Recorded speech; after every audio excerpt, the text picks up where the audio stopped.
ഇന്ന് സംഭവിച്ചത് തുടരുകയാണ്. അടുത്ത റിപ്പോർട്ടിലേക്ക്. മലപ്പുറം കാളികാവ് ഉദരപ്പോരിൽ 2.5 വയസ്സുകാരിയുടെ മരണത്തിൽ പിതാവ് കസ്റ്റഡിയിൽ. പിതാവ് മുഹമ്മദ് ഫായിസ് മർദ്ദിച്ചു കൊലപ്പെടുത്തിയെന്നാണ് ആരോപണം. ഭക്ഷണം തൊണ്ടയിൽ കുടുങ്ങിയെന്ന് പറഞ്ഞാണ് കുഞ്ഞിനെ ആശുപത്രിയിൽ എത്തിച്ചത്. ഇന്നലെ അവരെ വിളിച്ച് ഫോൺ ചെയ്ത് ഞാൻ അച്ഛൻ്റെ എടുത്തേക്ക് ഒന്ന് കട്ടാക്കി. പിന്നെ ഞാൻ തിരിച്ചടിച്ച് പോകാൻ പറഞ്ഞ് കുട്ടി മരിച്ചിക്കണ്, എന്താ സംഭവിച്ചു വെച്ച്. അപ്പോൾ അവൻ പറഞ്ഞു ഇങ്ങനെ ഇപ്പം നമ്മൾ അത് ന്യൂസ് കൊടുത്ത മാതിരി ഇങ്ങനെ കൊല്ലി കുടുങ്ങിയതാന്ന് പറഞ്ഞു. ഇഞ്ച് കുട്ടിക്ക് കൊല്ലി കുടുങ്ങിയിട്ടില്ല, ഇഞ്ച് കുട്ടിക്ക് ഒരു അസുഖമില്ല, ഇഞ്ച് കൊന്നതന്നെ ഈ കറണ്ട് കുട്ടീനെ ഇഞ്ച് പറഞ്ഞിട്ടല്ല ഇവിടുന്ന് കൊണ്ടുപോയിട്ട് പറഞ്ഞു. അങ്ങനെ തന്നെ ഞാൻ പറഞ്ഞത്. അപ്പോൾ സമയത്ത് കുട്ടി ഇവിടെ മുന്നിൽ വെച്ചിട്ടാണ് കുട്ടീനെ കൊന്നത്. കുട്ടീനെ അലമാറമ്മ കുന്തിയിട്ടും കട്ടിലുമ്മക്ക് എറിഞ്ഞിട്ടും അടിച്ചിട്ടും കുത്തിയിട്ടും കൊല്ലി പിടിച്ച് ഞെക്കിങ്ങാണ്ടൊക്കെ കൊന്നിക്കണത്. ഓൻ്റെ ഇമ്മയും പെങ്ങളും അളിയനും നോക്കി നിൽക്കണം അവിടെ. കുട്ടി പറഞ്ഞു എന്നോട്.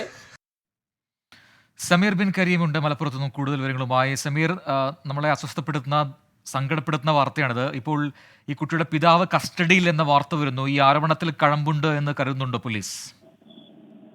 നിലവിൽ ബന്ധുക്കളുടെ ആരോപണത്തിന്റെ അടിസ്ഥാനത്തിലാണ് ഈ കുട്ടിയുടെ പിതാവ് മുഹമ്മദ് ഫായിസിനെ കാളികാവ് പോലീസ് അറസ്റ്റ് ചെയ്തിരിക്കുന്നത്. പോസ്റ്റ്മോർട്ടം റിപ്പോർട്ട് ലഭിച്ചാലായിരിക്കും പോലീസ് അടുത്ത നടപടിയിലേക്ക് കടക്കുക. പ്രത്യേകിച്ച് കൊലപാതകം മറ്റോ പോസ്റ്റ്മോർട്ടം റിപ്പോർട്ടിൽ തെളിയുകയാണെങ്കിൽ ഈ പിതാവ് രക്ഷപ്പെടാതിരിക്കാനുള്ള മുൻകരുതലിന്റെ ഭാഗമായി കൂടിയാണ് നിലവിൽ ഈ പോലീസ് ഇയാളെ കസ്റ്റഡിയിൽ എടുത്തിരിക്കുന്നത് എന്നുള്ളതാണ് നമുക്ക് മനസ്സിലാക്കാൻ കഴിയുന്നത്. ഇതുമായി ബന്ധപ്പെട്ട് നിലവിൽ ഇതുവരെ ഈ ബന്ധുക്കൾ മാധ്യമങ്ങളിൽ ആരോപണം ഉന്നയിച്ചിരുന്നെങ്കിലും പോലീസിൽ പരാതിയുമായി എത്തിയിട്ടില്ല എന്നുള്ളതാണ് പ്രധാനപ്പെട്ട കാര്യം. ഈ പശ്ചാത്തലത്തിൽ കൂടിയാണ് പോലീസ് ഇത്തരം ഒരു നടപടിയിലേക്ക് കടന്നിരിക്കുന്നത്.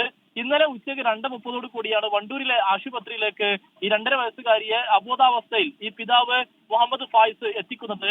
ഈ ഭക്ഷണം തൊണ്ടയിൽ കുടുങ്ങിയതാണ് തൊണ്ടയിൽ കുടുങ്ങിയാണ് ഇത്തരം ബുദ്ധിമുട്ടുണ്ടായത് എന്നുള്ളതാണ് ഈ പിതാവ് ഡോക്ടേഴ്സിനോട് വെളിപ്പെടുത്തിയത്. എന്നാൽ ഡോക്ടേഴ്സ് ഉടൻ തന്നെ മരണം സ്ഥിരീകരിക്കുകയും കുട്ടിയുടെ ശരീരത്തിൽ മുറിയുടെ പാടുകളടക്കം കണ്ടെത്തുന്ന ഒരു ഘട്ടമുണ്ടായി. തുടർന്ന് പോലീസിനെ വിവരമറിയിക്കുകയും പോലീസ് ഇതുമായി ബന്ധപ്പെട്ട അന്വേഷണവുമായി മുന്നോട്ട് പോവുകയാണുള്ളത്. നിലവിൽ കുട്ടിയുടെ മൃതദേഹമുള്ളത് മഞ്ചേരി മെഡിക്കൽ കോളേജ് ആശുപത്രിയിലാണ്. ഇവിടെ പോസ്റ്റ്മോർട്ടം നടപടികൾ ആരംഭിക്കാനുള്ള പ്രവൃത്തി പുരോഗമിക്കുകയാണ്. ശരി, സമീർ ബിൻ കരീമാണ് മലപ്പുറത്ത് നിന്ന് വിശദാംശങ്ങൾ നൽകിയത്.